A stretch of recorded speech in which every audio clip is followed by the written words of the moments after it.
10월 16일 금요일 에바더교회 오늘을 여는 말씀 함께 나누도록 하겠습니다. 사도신경으로 신앙 고백 드리겠습니다. 나는 전능하신 아버지 하나님 천지의 창조주를 믿습니다.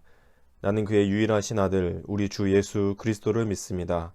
그는 성령으로 잉태되어 동정녀 마리아에게서 나시고 본디오 빌라도에게 고난을 받아 십자가에 못 박혀 죽으시고 장사된 지 사흘 만에 죽은 자 가운데서 다시 살아나셨으며 하늘에 오르시어 전능하신 아버지 하나님 우편에 앉아 계시다가 거기로부터 살아있는 자와 죽은 자를 심판하러 오십니다.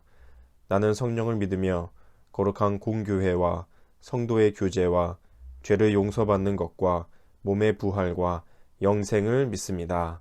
아멘.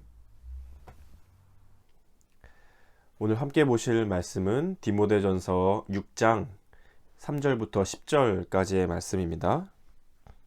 디모데전서 6장 3절부터 10절까지의 말씀을 같이 읽겠습니다.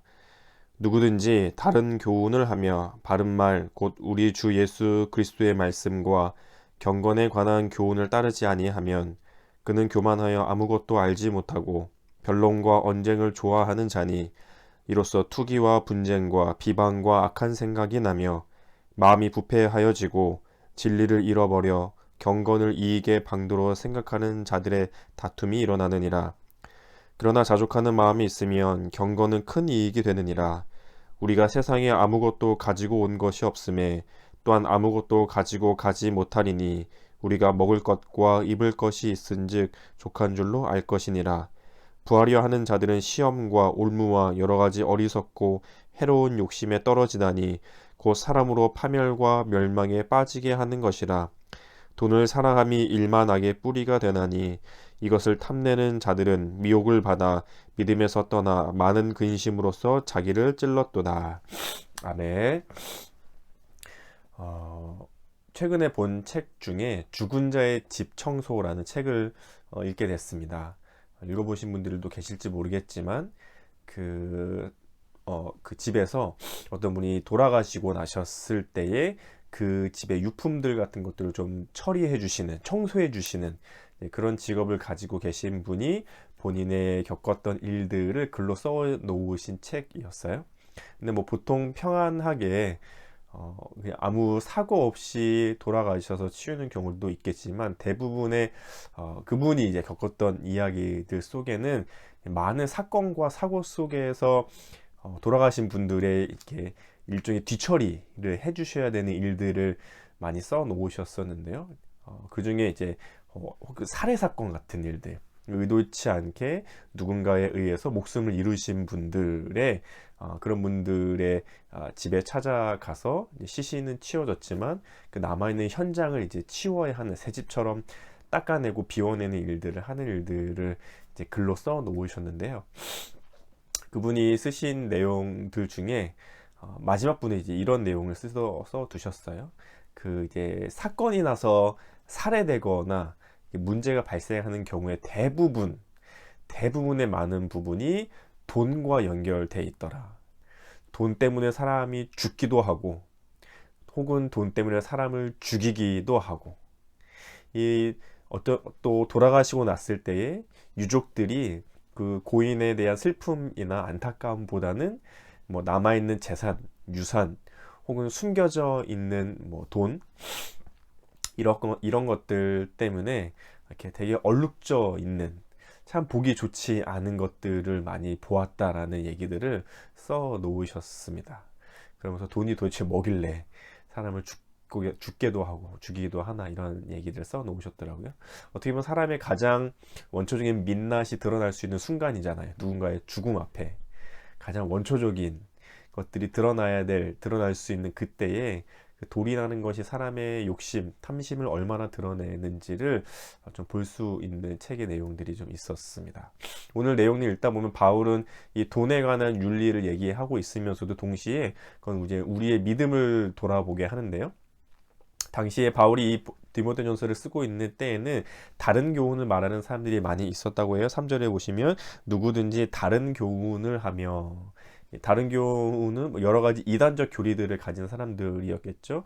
예수님이 가르쳐 주신 복음이 아니라 그것과는 좀 다른 복음, 다른 이야기들을 전하는 사람들, 이단 같은 사람들이 있었잖아요. 그런 사람들이 그런 얘기들을 막 흘리고 다니는데 이 사람들의 특징이 있대요. 4절에 보시면 그는 교만하여 아무것도 알지 못하고, 예수님의 진리의 말씀이 아닌 다른 교훈, 다른 이단들, 예수님의 복음이 아닌 것들을 믿는 사람들의 첫 번째 특징은 뭐였냐면 교만하대요. 그래서 아무것도 알지 못한대요. 아무것도 알지 않으니까 점점 더 교만해지겠죠. 자기는 다 알고 있어. 나는 모든 것을 꿰뚫어 보고 있어. 나는 내 지식은 높아져 있어 라는 생각이 있으니까 더 알려고 하지 않는 거죠. 배우려고도 하지 않고 공부하려고도 하지 않는 모습들이 그들에게 있었다라는 거였어요. 그런데 예수님께서 가져주신 진리는 우리를 어떻게 하냐면 3절에 보시면 누구든지 다른 교훈을 하며 바른 말, 곧 우리 주 예수 그리스도의 말씀과 경건에 관한 교훈을 따르지 않으면 이렇게 표현되잖아요. 그러니까 예수님이 가르쳐준 진리, 이 바른 말은 뭐냐면 예수님으로부터 나온 말씀인데 그것은 우리를 어떻게 만들어 주냐면 경건에 이르게 한대요.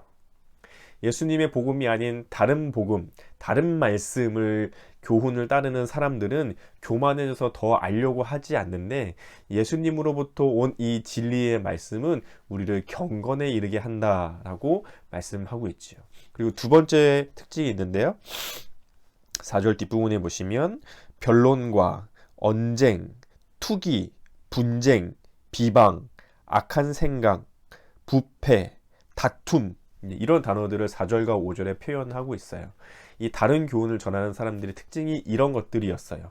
다툼, 분쟁, 이런 마음을 가지고 있으니까요. 교회 안에서 무엇을 일으키냐면 나눠지게 만드는, 분열을 조장시키는 사람들이 있던 거였어요.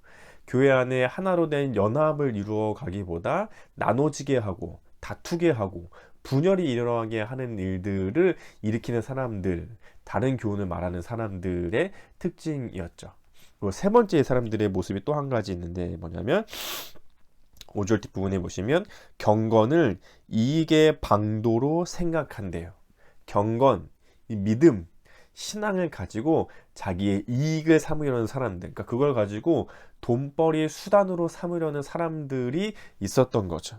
9절에서 그래서 뭐라고 얘기하냐면요, 부하려 하는 자들은, 그러니까 점점 부해지려고, 부자가 되려고 하는 사람들은 시험과 올무와 여러 가지 어리석고 해로운 욕심, 파멸, 멸망에 빠지게 된다. 10절에 돈을 사랑하는 것이 악의 뿌리가 된다라고 표현하고 있는 거죠. 정리해보면 이렇게 세 가지가 될 것 같아요. 첫 번째는 교만하여져서 더 알려고 하지 않는다. 알지 못한다. 그리고 두 번째는 교회 안의 분열, 분쟁, 다툼 이런 마음들로 교회 안에 분열을 일으킨다. 그리고 세 번째는 돈을 사랑하는 마음, 더 부하려 하는 마음. 이 부하려 하는 마음은 가지고 싶어 하는 마음, 탐심이라고 표현할 수 있을 것 같아요. 가지려고 하는 것은 우리의 필요일 수 있으나 더 가지려고 하는 것은 욕심, 탐심이 될 수 있죠. 배고파서 음식을 먹으려고 하는 것은 우리의 욕구를 채워야만 하는 욕구일 수 있잖아요. 근데 배가 부른데도 이렇게 막 토하고 더 먹으려고 하는 그런 로마 시대의 그런 귀족들도 있었잖아요. 그러니까 더 먹으려고 하고, 더 가지려고 하고, 더 좋은 것을 취하려고 하는 그 마음들을 가리켜서 탐심이라고 할 수 있겠죠. 성경은 궁핍한 것보다 검소한 생활이 필요하다는 말씀을 하고 계시는 것 같아요. 그래서 더 가지려고 하는 그 마음, 탐심, 부하려 하는 자들, 그런 마음은 돈을 사랑하는 그 마음, 그것은 우리를 파멸에 이르게 한다라고 말씀하고 있는 거죠. 이 세 가지는 곧 우리의 믿음을 사실 돌아보게 합니다. 그래서 우리의 믿음을 돌아보시면서 기도 제목 삼아 오늘 하루의 말씀의 은혜로 또 기도 제목을 삼으시면 좋겠는데요. 첫 번째는 내가 믿는 그 믿음을 나는 더 알아가려고 하고 있는가? 나는 다 알아. 교회 오래 다녔으니까 이 정도지. 나는 잘 알고 있어. 이게 맞는 신앙이야 라고 하면서 멈춰 있는지, 아니면 하나라도 더 알고자, 조금이라도 더 예수님을 알고 하나님을 알고자 하는 마음을 가지고 진리를 향해 더 가고 있는지. 그렇게 된다면 우리에게 어떤 모습이 나타나냐면 경건한 모습이 나타나는 거죠. 경건은 곧 하나님과 이웃을 더 사랑하느냐라고 나타날 수 있잖아요. 그러니까 내 믿음, 내 신앙을 봤을 때에 내가 하나님을 더 사랑하는 모습으로 가고 있는가, 내가 이웃을 더 사랑하는 모습으로 가고 있는가를 돌아볼 때에 내가 점점 경건에 이르고 있는가, 그렇고 그 모습을 통해 내 믿음이, 내 신앙이 바른 모습으로 지금 나아가고 있는가를 점검해 볼 수 있겠죠. 그 두 번째로는 내가 믿는 믿음 때문에 우리 에바다 교회 공동체가 하나 되어져 가고 있는가, 아니면 분열되고 나눠지고 있는가. 내가 믿는 신앙, 내가 믿는 믿음 때문에 우리 교회 누구 집사님, 우리 교회 누구 권사님, 우리 교회 누구 청년, 누구 성도님, 누구 교육부서의 우리 누구 어린이들이 점점 하나 되어져 가는, 점점 마음이 모여져 가는 일들이 일어나고 있는가, 아니면 더 나눠지고 파가 생기고 내 편, 네 편으로 나누어지는 일들이 일어나고 있는가를 돌아볼 수 있습니다. 그리고 세 번째로는 내가 믿는 믿음, 내가 믿는 이 신앙이 더 가지려고 하는 욕심을 불러일으키는가, 아니면 자족하는 마음, 먹고 입을 것이 있으면 그것만으로도 예수님 때문에 만족할 수 있는지, 아니면 죽어서 가져갈 수도 없는 그것을 더 가지려고 하는 탐심을 더 불러일으키고 있는지, 더 가지려고, 더 소유하려고, 더 챙기려고 하는 믿음이 혹시 있지는 않은지, 그런 마음이 있지는 않은지 우리는 돌아볼 수 있어야 할 것 같습니다. 이 세 가지를 기도 제목 삼아 같이 기도하실 수 있으면 좋겠고, 오늘 하루 동안 돌아볼 수 있으면 좋겠습니다. 나는 더 경건에 이르도록 하나님과 이웃을 사랑하는 마음을 가진 믿음이 있는가? 교회를 더 연합되게, 하나 되게 하려는 믿음을 가지고 있는가? 더 가지려는 욕심보다 나에게 자족하는 마음을 가지려는 믿음과 마음이 있는가 돌아보시며 기도 제목 삼아 기도하시면 좋겠습니다. 그리고 두 번째로 기도하실 때는 우리 교회를 위해 같이 기도해 주시면 좋겠습니다. 정부 발표로 인해 대면 예배를 다시 시작할 수 있게 되었는데 여러 가지 혼란스럽고 다시 또 어떻게 될지 모르는 불안감도 있고, 하지만 다시 모일 수 있을 때에 기쁜 마음으로 다시 함께 모여서 예배할 수 있는 일들이 있을 수 있도록 또 서로 돌아보고 또 서로 챙겨주면서 함께 예배의 자리에 나올 수 있는 우리 에바다 교회가 될 수 있도록 우리 교회를 위해 또 서로를 위해 성도님들을 위해서 같이 기도해 주시면 좋겠습니다. 기도하신 후에 주기도문으로 이 시간을 마치도록 하겠습니다. 함께 기도하시겠습니다.